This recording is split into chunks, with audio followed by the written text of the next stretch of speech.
guys came out for?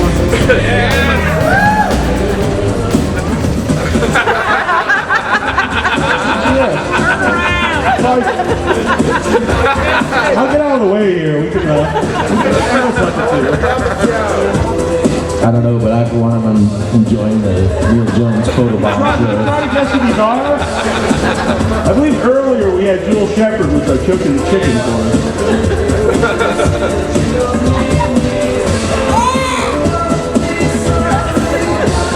Welcome to the first ever Shadow Puppet Q&A. Always a first here at Days of the Dead. Shameless plug for your website. I think everyone should really check out Nasty Neil Jones with myself, Annabelle Lecter, over on withoutyourhead.com. Now you have. I can hear you up here. Alright, looks like we are ready for the Return of the Living Dead panel. Let's hear it for Brian Peck.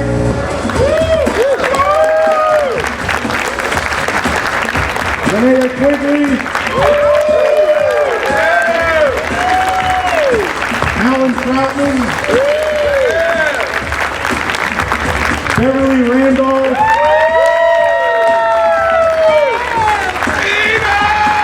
Paul Matthews. Jewel Shepherd. Blue Gallagher.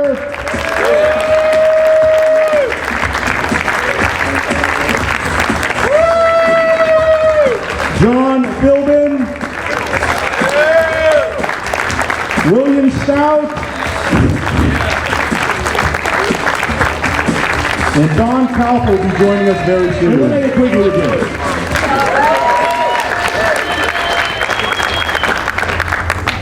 And clues come ready with the cocktail. Hell yeah! Hi, everybody. Now it's been 25 years since the movie came out. We've seen so many zombie films. What is it about the Return of the Living Dead that stands out above all the other zombie films? The screenplay. The screenplay and the direction and the fact that it's really scary but also really funny.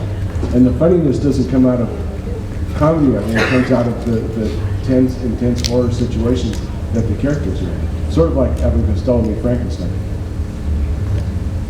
Yeah, it was kind of a seismic shift in zombie movies. Up until that time, zombies were just these slow-moving flesh-eater things, and nobody had ever really thought about it much. And then Dan really thought about it and came up with a really fun idea for this, and kind of turned the whole idea on its head. And that's what made such a big impression. That's why it made the impression it did. It lasts till this day. I think it really holds up. And I think the costumes and the music. Yes. It's like, I think it's so unique for that time. The costumes and music are fabulous. Yeah, first punk rock soundtrack. My answer was the costumes and the music. I thought that was just a huge part of it. Well, I think along those same lines, because a horror film starring a group of teenagers wasn't very unique. That's been happening before and even to this day. But the fact that we were, punks and sort of outside the mainstream teenagers was a unique spin on it. And that was a good excuse for the punk soundtrack, which was amazing, and I think put another unique spin on it. Right, John Feldman? I appreciate that. Anyone here have a question? You guys all came out for you in the black shirt. I would have gone guy with the giant beard, black shirt, apple. It's my go-to joke. Hey, this was for Brian. Hey, that's me. All the guys in the house want to know, was Scuzz packing 9.5 inches worth of heat as well? Oh, well, hell yeah. Yeah, I just carried that over from Last American Virgin to this film. We didn't really make use of it like we should have. There's some deleted scenes that only I own copies of. But yes, absolutely. Yeah, originally you thought Lene was alone on that plinth dancing? Yeah. Wait, I have to explain for Jewel, because Jewel is looking at me confused and slightly excited at the same time. In the movie The Last American Virgin, which I made before Return of the Living Dead, I had a 9.5-inch penis in which I win the penis measuring contest. Yeah, it was a Merchant Ivory film. I actually have a question from Mark Patton from Nightmare on Elm Street Part 2 for Linnea Quigley. We love Mark Patton. Yeah. What? He actually wanted me to ask you, did any guys hit on you on set? Mr. Mark Patton. I don't think anybody hit on me on set because they thought I would eat their brains. So they kind of stayed away from me. I think they were a little afraid. Oh, the extras did hit on me, that's right. But physically, they hit on me. They submerged themselves on me, and I was terrified. Anybody else on set was hit on? James Caron hit on me mercilessly. Really? I remember that. You were like, Very awkward. it was like, you said, I want to be on top, and he said, no, I do. I was like, back off, Mr. Pathmark. Can you show us on this doll where he touched you? Question from the audience? The produce section. Anybody here? Come on, you have a question. When's the next one coming out? When we're actually all dead. So actually from previous interviews with a lot of you, you talked about wanting to do a sequel. We tried hard to get, but the financing is just too hard to get. Yeah. We've been trying, we're blue in the face. Yeah, but Beverly made a really good. But Beverly made a really good documentary. It's called More Brains. Yeah. You guys haven't seen it? It's like the best documentary ever, and I can't tell you enough how accurate it is. Yeah. Everything in there is gospel truth. Why you guys all laughing? No, it's true. If you haven't seen the documentary, it's actually, I mean, if you're not interested in this movie, it'd be a really boring documentary. But if you care about this movie, it's a really great documentary, and it's very lengthy and it's very in-depth, and everyone participated in it, including people that are not here with us today. And Mikey. And Mikey Perez produced this thing. Oh, there he is, right over there. Anyway, it's a great documentary, and we were all like shockingly honest. Brian's just saying that because he's the narrator of it too. Oh, you got to narrate. Yeah, But it is a good documentary. Brian said we're shockingly honest, and that's the thing that makes it stand out and be different from other Hollywood documentaries is we broke that unwritten rule and told the truth. We figured after 20 some odd years, there's no reason to lie, right? It was therapy. Yeah. It was therapy. Mr. Stout, which were the most successful zombies from your artwork to screen? Well, Tarman without a doubt, but I have to give at least half the credit, if not even more, to Mr. Alan Troutman because he made that suit come alive in a way that no stuntman could do. I insisted it had to be an actor, and fortunately we got a great one. And wouldn't we love to see that move? Oh, yes. Tarman Sandler, please. Huge. Yeah, okay. It's nowhere near as scary. Here, it just looks kind of weird. He starts out like this. I always think of it as his pelvis is just about to squirt out land. That's kind of like. Whoa! That's really all. Now it just sort of looks like a drunk insurance salesman. Yeah, it looks like the professor who had just stayed out a little too late tonight. The other one that really stands out is the half corpse, which Brian Peck had a big hand in. This big hand. And we all love the split dog. Oh, yeah. And the butterflies. I like the butterflies. Yeah. And the yellow man. And when Dan O'Bannon wrote the screenplay, he got together with me and he said, look, I don't want this to be like other zombie movies. I want principal corpses. He says, in regular films, we have principal actors, and those are the lead actors in the film. He said, in this movie, we're going to have principal corpses. So I want you to design me some very distinctive corpses that have not been seen in any other film. So that was a real fun thing to do. Yeah. Now, actually, Tom and Beverly told me before that they went out on a date to get into the role.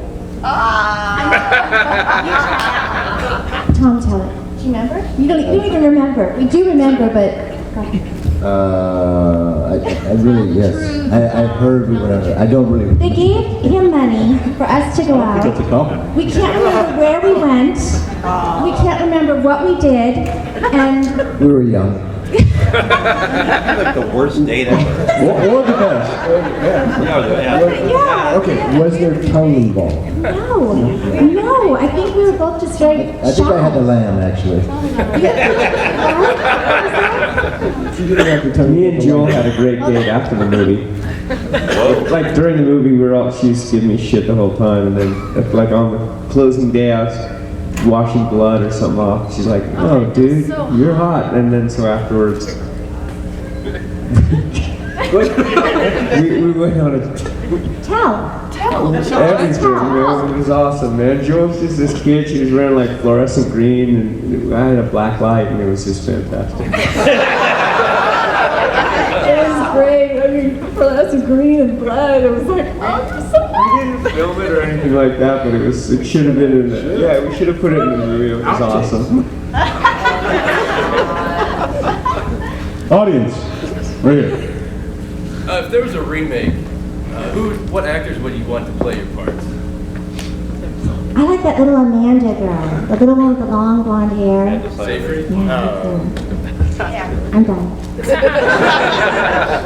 Oh, man, I don't think know. Aaron Paul from Breaking Bad should play Scott. That's great. I don't know. I like that girl from the Transformers.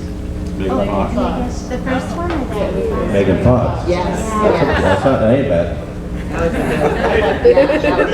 would get really turned on if Megan Fox was doing it. Yeah. John Feldman, who should play Chuck? Oh, nobody could replace any of us. Daniel Day-Lewis and Nicky. What about Mr. Gulliger here? Yeah, I want to hear from Clue Gulliger, who has, this is the first time Clue has ever left town to come join us. So I want to, so Clue Gulliger needs to address the crowd. You're gonna sing Pretty Mary Sunshine? No. Is anyone here from Georgia? Or? Okay, you are. Okay. My people came from Georgia. I'm an Indian, and we moved to Oklahoma, and I'm a cowboy from Oklahoma, literally, and then became an actor in the Marine Corps. And people here have asked me about my names. So many questions. Where'd you get Clue? Clue. Well, that's an Indian name, and I was named I'm an old guy, and when I was a baby, I was named like most Indian babies, literally are named. When the first thing the mother sees after the child is born, this is a true story, they call that baby. So my mother looked out the window when I was born. She saw a red bird flying in the sky, and the Cherokee name for red bird is Clue, Clue, Clue, Clue. So she called me Clue, you know. I'm glad she didn't look out the window and see an outhouse.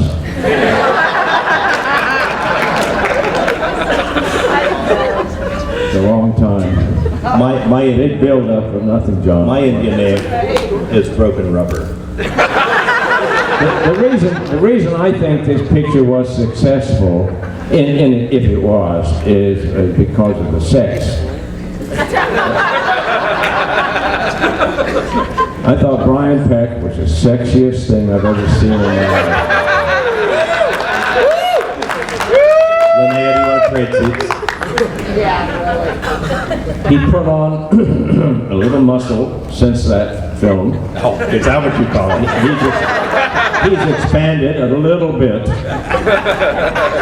mostly muscle, and Get that penis reduction. They got the penis reduction, yeah. This is classy. This is the classiest panel.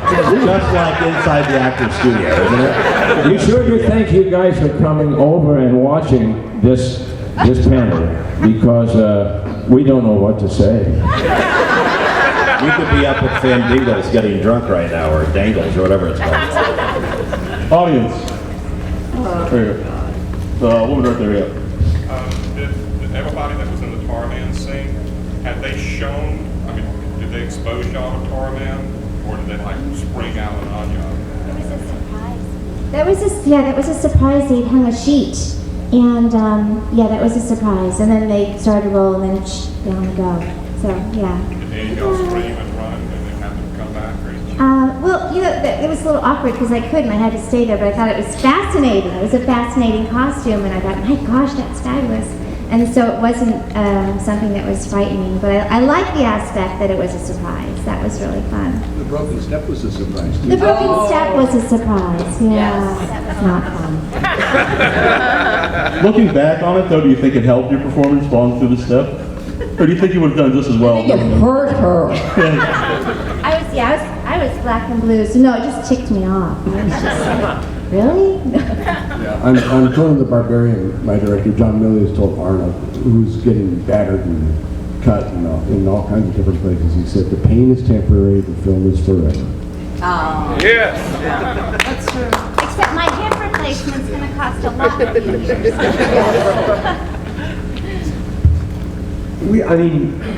I guess I was unusual in that I never came to the set unless I had to get hosed down and work or something. But I remember seeing this guy I didn't know sitting off all by himself in this outfit. He couldn't drink or smoke or talk to anybody. He was sitting all by himself. And I felt really sorry for him. And then, then they put us into a scene and call action, and he'd come out and do this thing. And we couldn't fake our amazement at, what a transformation. It was a human being, but it did not resemble a real person. And then he would go back to waiting, and it was, no one could talk to him because he was so unreal. It was surreal. It was an amazing job. At that time, I'd never seen anybody do anything like that, so committed to that kind of performance. It was awesome. Good work. Alan, tell them about, one of my favorite stories is about, because obviously you would sweat a lot of that suit. Oh, yeah, I was about going to when ask someone about else had to put it on. Oh, gosh, yeah. Well, first of all, this explains why I don't have too many backstage stories.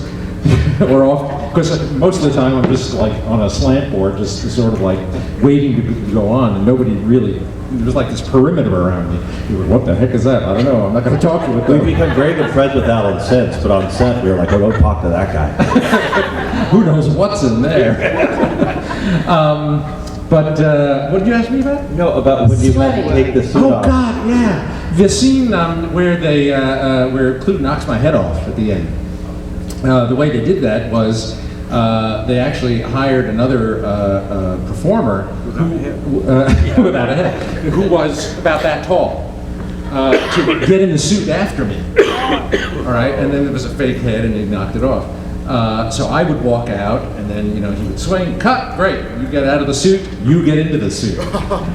And if I remember correctly, that was like the last day of shooting for me, and I was like done with it. I got out of that suit, and I was like, oh my God, I can't believe you're going to put somebody else in this thing. It's wet and smelly, and I've been in that thing for, a couple of weeks. I just felt awful for that guy. It was, we shot this movie during the summer, and we were on this warehouse. It was really hot in there, sweltering. And I just laughed all the way home. See, this guy literally got to get not only in Alan's sweaty, smelly suit, but literally covering his face so his nose was that was the most horrific thing about the film. Oh, God. Yeah, he had to keep his face forward, because if he turned from side to side, he'd be in Alan's armpits.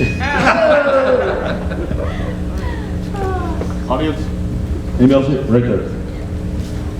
Return of the Living Dead nerds, prior to the documentary that was made, always read stories about what Dan O'Bannon was like on the set.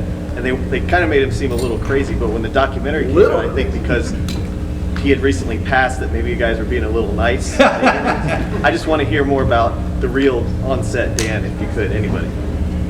Well, the honest truth is that we literally don't all have the same story, because we got along with Dan differently, to be honest with you.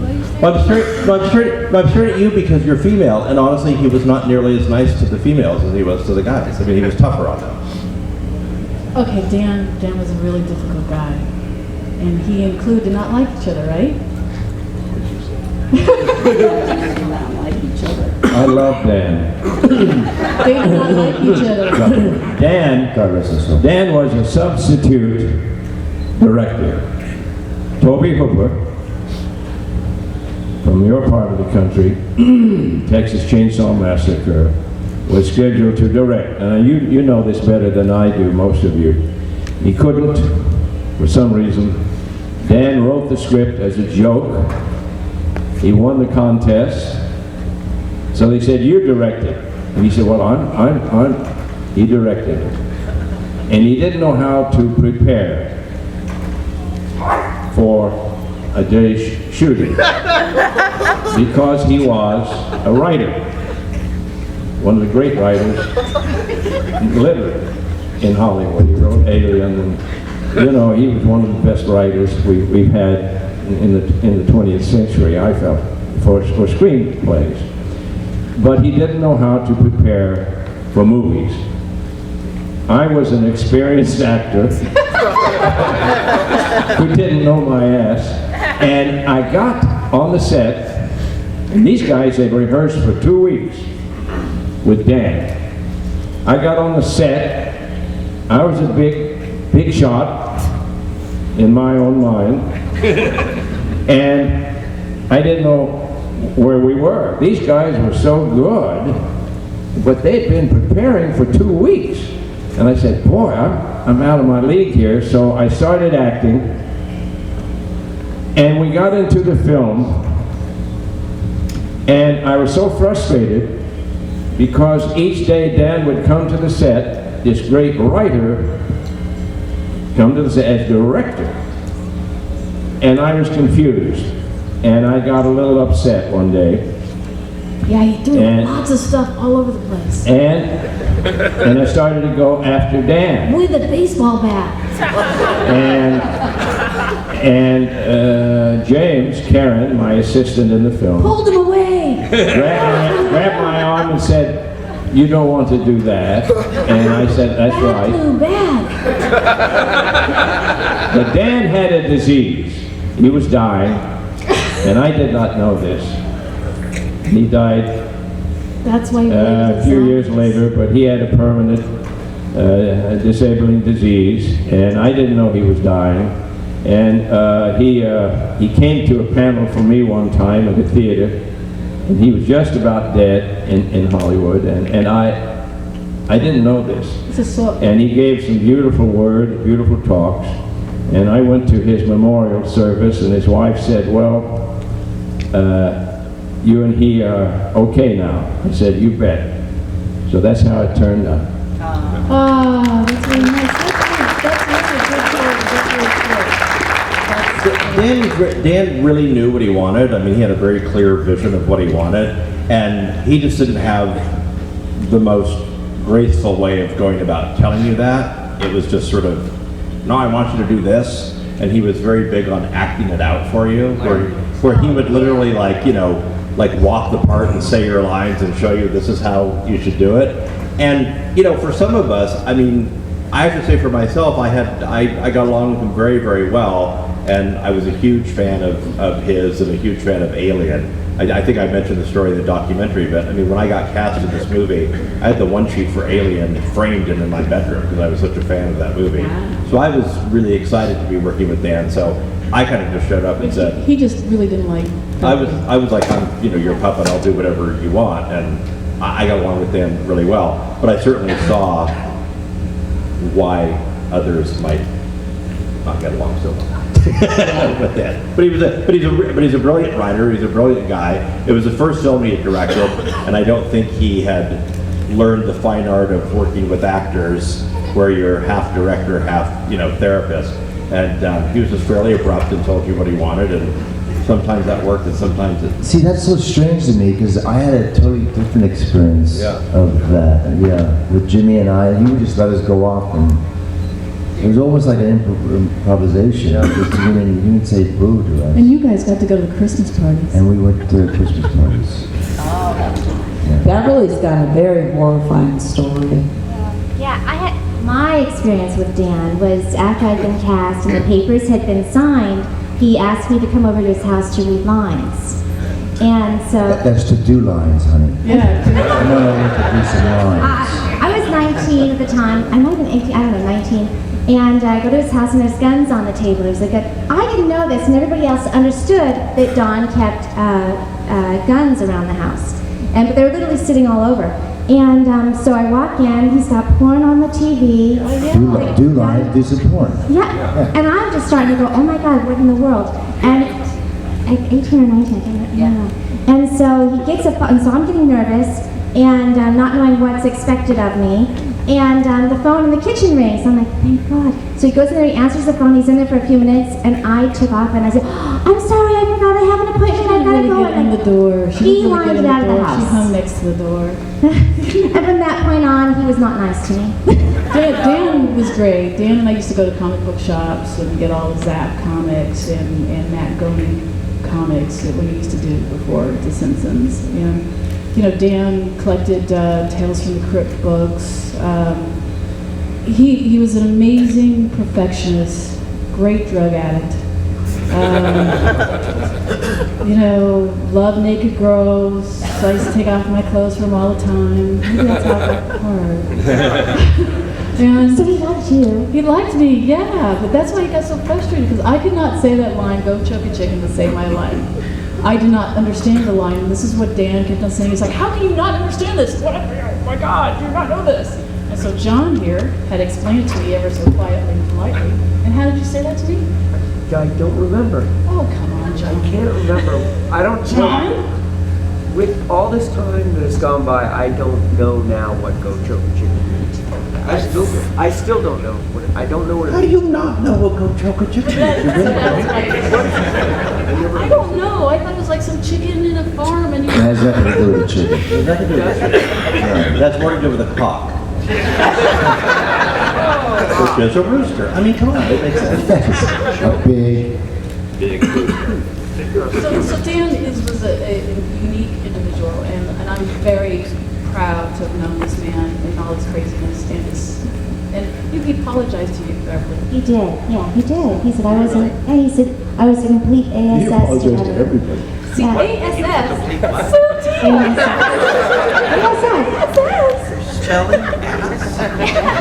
See, she really is Tina.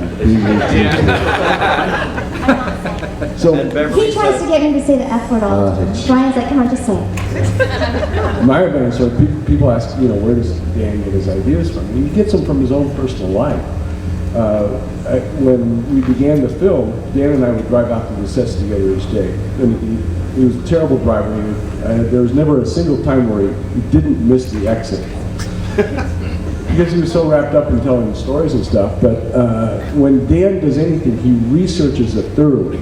And so he found out that I was in the market to buy a house. And he had just purchased a house. And so he had done all this homework. And he had decided, after going through style after style after style, he said there's one house, style that you should get. And only one. And I said, what's that? He said, it's Spanish adobe. He says, it's a perfect house except for it does have one fatal flaw. I go, well, what's that? What's wrong with Spanish adobe? He says, the walls are not machine gun proof. And I said, oh, really? And he bought a Spanish adobe in Santa Monica, had the walls removed, and had steel plates put in the walls so that his house is machine gun proof. And filled with sand. And then Tom came over to the house. I remember seeing the house in that state. It was all the interior walls were gone. What did you say to Dan? What did He you was say to putting Dan? up plywood. I said, you're crazy. But you mentioned a big flaw in his trying to. Oh, the windows. I said, Dan, the windows. Oh my God. Well, let's go through windows too. Because, oh yeah.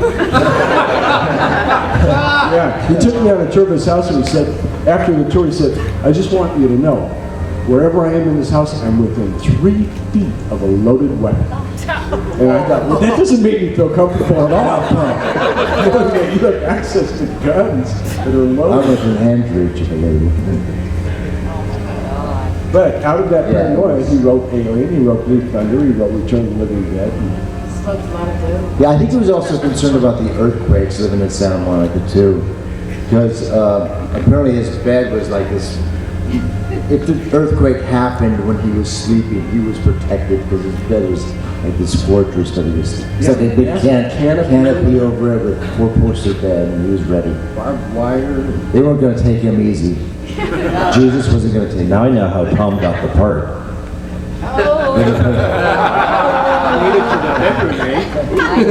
Well, I'd like to point out, by the way, that Tarman is sitting right in the front row. Hi, Tarman. Good to see you again. Make someone else put that on after you sweat it. Audience question? I was wondering, when did you guys realize that brains had become such an iconic phrase? Has it? Yes. Jon Stewart quotes our films every week on a weekly basis. He'll say, "More brains!" On the Daily Show, yeah. The first time for me was on South Park. Yeah, was when I saw South Park doing zombies yelling for brains, and literally doing lines of dialogue from the movie. Yeah, I just say that I see it all the time. And, I think he was even on Glee. Simpsons. They were doing that. And they went to Homer and there was no brains in there, so they walked on. Yeah. And apparently, I mean, it's just become a thing now. Not everything, like Walking Dead, they're not after brains per se, but so many movies now that's in Warm Bodies, the movie that's opening or just open, they're after brains in that movie. Is that the one that he turns, he comes back to being You'll human? like it. It's a zombie romantic comedy. I think I saw it. Finally, I can watch a horror movie. It looks good. Yeah, I like that one. And what's the name? Warm Body? Warm Bodies. I don't know why I've decided to point to you and say I'm in charge. I'm not in charge, but go ahead. My mic. Was there any ad-libbing with this movie, or you guys just stick with the script? No, actually. Oh, man, my favorite ad-lib was you and Jimmy Karen in the scene with Clue, and you're struggling to get the yellow man down on the floor so you can saw his head off, and Clue just started improvising like crazy, and he was going, "Mount him! Mount him!"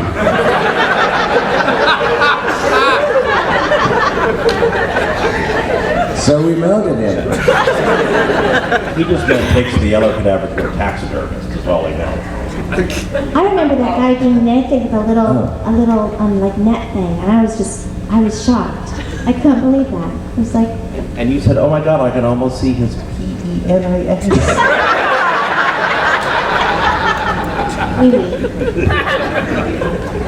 I don't know. There was some ad-libbing here and there, but not a ton. I mean, for the most part, even the scenes where we were kind of all screaming and yelling and talking over each other was fairly scripted. But we had, as Clue mentioned before, which is so unheard of on any movie, much less a zombie movie, we did have 2 full weeks of rehearsal, with the exception of Clue, who had not been cast yet. They were still trying to cast his role.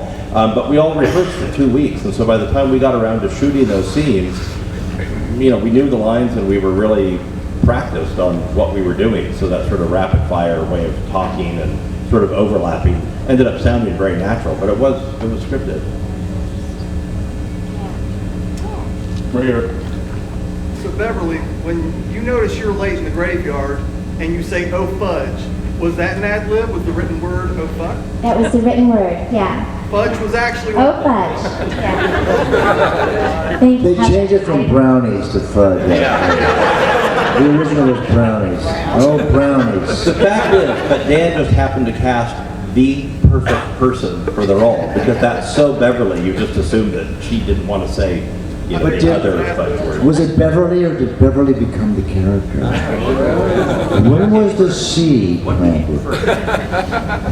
So in regards to the script question, I read the screenplay. It was very funny, but I was there for the first table read with the actors, and that's when I realized just how much actors can bring to a screenplay. They made that script twice as funny just by the delivery of the Thank you, lines. Bill. They took lines that were Thank you very straight much. and they were incredible, and I've worshipped at the feet of actors ever since.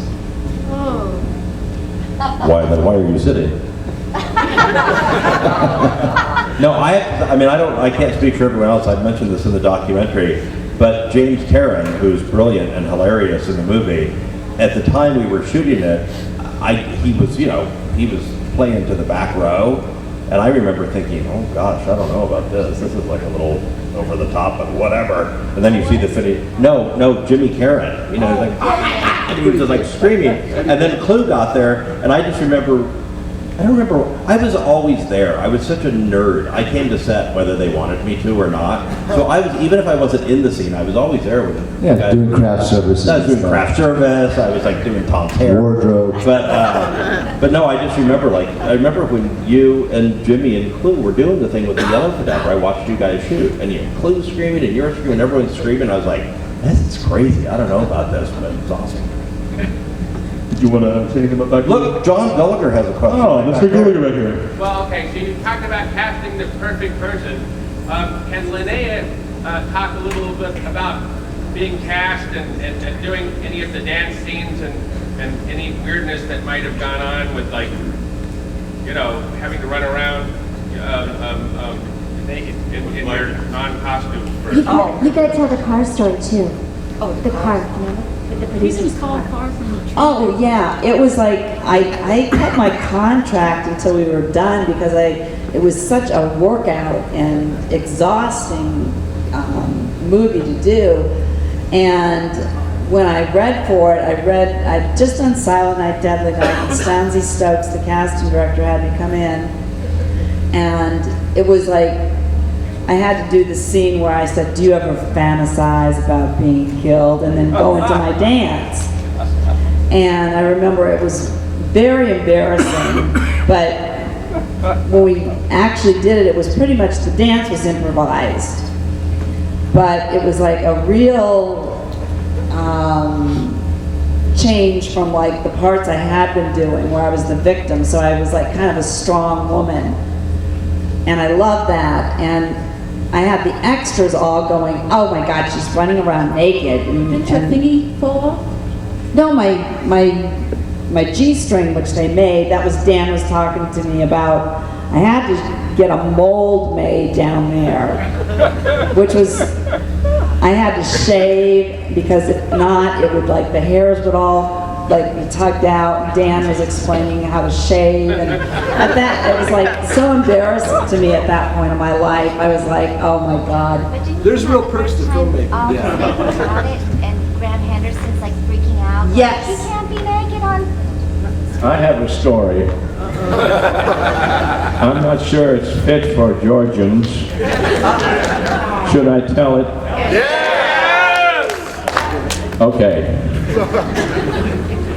We have a term that we use for a small little piece to cover the genitalia area of a woman when she has to appear nude in a dramatic role. They made this piece of equipment, what's it called, John? Merkin. A merkin. This is good for you to know when you go to church. They made a merkin for this great actress for the nude scene. It looked so vulgar. They said, it looks less vulgar bare. No merkin. Now this is what I heard. You may correct me on this. So she finally had to go stark naked without the merkin covering the prize. And I just loved watching her work. I am so glad you liked watching my work. But there were scenes where, like, from the back and everything, I did have to take it off because it was like a G-string. It was glued to me. And when I had to go to the bathroom, I had to be like, can you unglue me? It was like so embarrassing to have to do that. But it was definitely very cold with the rain and everything. And actually, the day of the dance, there was no rain and it was comfortable, except for the road flares that Brian was terribly scarred from. Well, not terribly scarred, but scarred. I do have a scar on my hand from when we danced around her with the road flares. The molten road flare lava dripped on my hand, and I didn't want to yell cut or anything, so I danced around with my hand burning, and then When we yelled, yeah, there were these buckets of water that we would throw the road flares in when Dan yelled cut, and so when they yelled cut, I just shoved my hand in the bucket of water. Oh. But I have the scar. I'll show it to you if you come to the. Yes, come see his scar. But John didn't know that I was going to be that way, and I think he was a little bit shocked. Excited. Here's how I remember it. You know, it says Lene had started her dance, and Graham Henderson, the line producer, walked by and said, "Oh my God, Dad, that's full frontal nudity. You can't show pubic hair in a film." And so, Dan said, "Oh, I'll take care of that." And he came over to me and said, "Go have her shaved." So we shaved Lene, and she started the scene again, and Graham's walking by. "This is worse! You can see my Back of it. So Dave pulled me aside and said, "Go have her cast and make a pussy play. And make her like a Barbie doll." And so that's how she became seamless in the film. Oh, that's it. Boy, my memory kind of blocked a lot of that out. Oh, I wrecked. Mold was sold on eBay for a lot of money. Oh my God, they just poured plastic. One thing I did do was Graham Henderson, the line producer. I was freezing, so he offered for me to sit in this heated Jaguar, and I sat in it. And he's got paint in there from my white paint that I was painted, and on his leather seats that he's never been able to get out. And since then, the wife of Graham Henderson said, "Did they have an affair?" No, it was just they did. She was so worried because of the stain in the seats that never came out. And how tall is he? He's a giant. 6'4". Yeah. So, and Linnea, how tall? It's small. The blockage. Yeah. Did you? No, we didn't. Oh. Question there with the glove. So, in the event of exploding dog actually coming to life, what course of action should we take to kill it? If a split dog comes to life, What do they do to kill I'd it? grab a rubber crutch and beat the shit out of it. Are you aware that the TSA actually did a zombie apocalypse drill? Yep. Yeah. What? What's that? Oh, yeah. In case there's a zombie apocalypse, the TSA wanted to be prepared and how to handle it, and so they actually did a real drill. I didn't know that. Where? This is reported in the LA Times several months ago. Oh my God. That is creepy. Any question? Right here. Did any of you to this day have any of your props, wardrobe, or anything? Brian has everything. I don't have everything. He has 80% of And the set pieces. anything that came across Brian's visual or physical presence he has. Now, here's the funny thing. And believe me, back at the time, I wasn't thinking that anything would become collectible or worth money or anyone would really even care. I'm just like a goofy pack rat and nostalgic, and I also have all of my drawings I did in elementary school. So it's not just like movie props, but I like save everything. And so I saved a lot of stuff from the movie. But I'm sad to say that there's a chunk of it that I traded away to a guy many years ago, because it's this weird thing. When you work on a film yourself, at least for me, I'm kind of like, that was just that thing that I was in, so it can't be that cool because I was in it, But meanwhile, I have a huge collection of stuff from the original Planet of the Apes movies. I have a crazy ape museum in my home. Yeah, and you got to have but I traded, I had a split dog, and I had the yellow cadaver's head, and I had the Tarman face that melted under the opening credits. Wow. And I traded that for a desk from Dr. Zayas' office in the first film. But I still have, I grabbed some tombstones, which I still have, and I grabbed I still have my whole costume in my closet at home. And the button that you borrowed how many years ago? The button? Oh, on the jacket? Oh, I borrowed most of those buttons from a friend of mine who was kind of, more of a punk rock person, and never gave them back. So I just hung my costume up in the closet. So I took some things. I have some things, but I gave some of it away. So now I want that stuff back. What I want. Anyone else? Or do you think Bill, you must have- I kept all the art. Yeah. On every film I've made, I've kept all of it. It's part of my contract. And the only thing I saved from that film is one day the construction guys were constructing. They built part of a closet, like a work closet, and there were bookshelves in there. And they said, what color do you want these bookshelves? I said, just paint them white.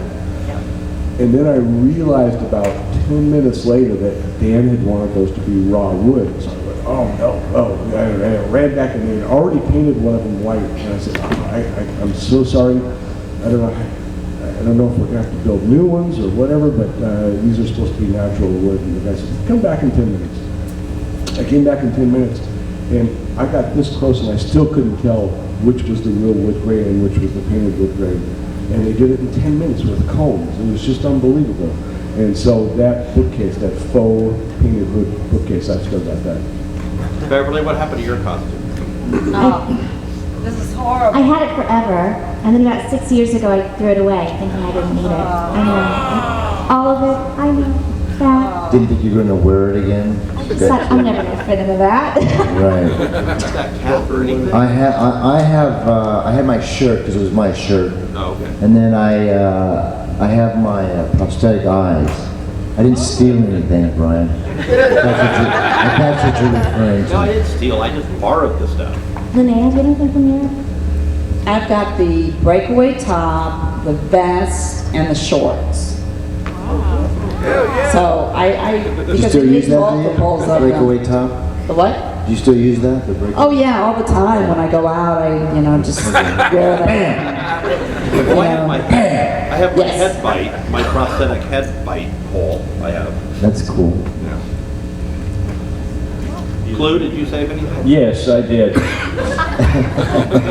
One night it was raining and we were outside and I needed to go to the little boy's room and I just couldn't leave the set. There was a little cup here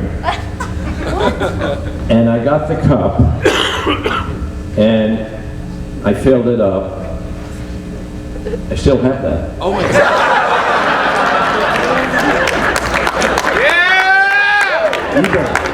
Special. I need that. Southern drop.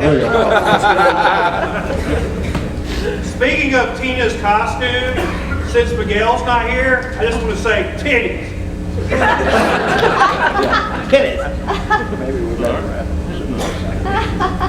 When we started, I asked the audience for favorite lines. Do any of you have a favorite line from the movie? Does it have to be our line or someone else's? Anything from the film. But send more cops. That's like my favorite. Send more paramedics. And also suicides. This isn't a costume, this is a way of life.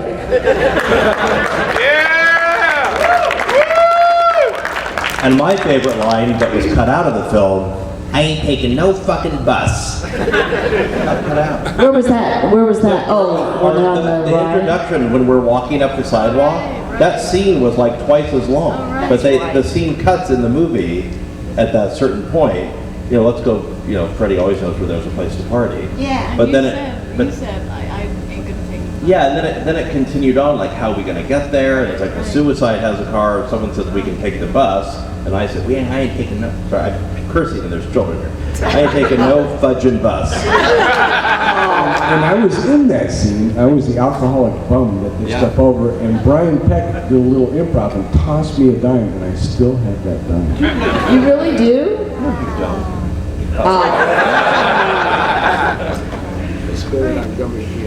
One mule jokes without your head. Let's hear it for the panel here from the Return of the Living Dead.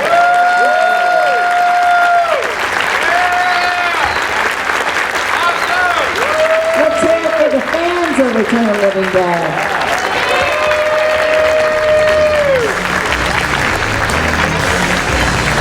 Yeah, thank you guys so we can still actually get together for this year, but when people still care.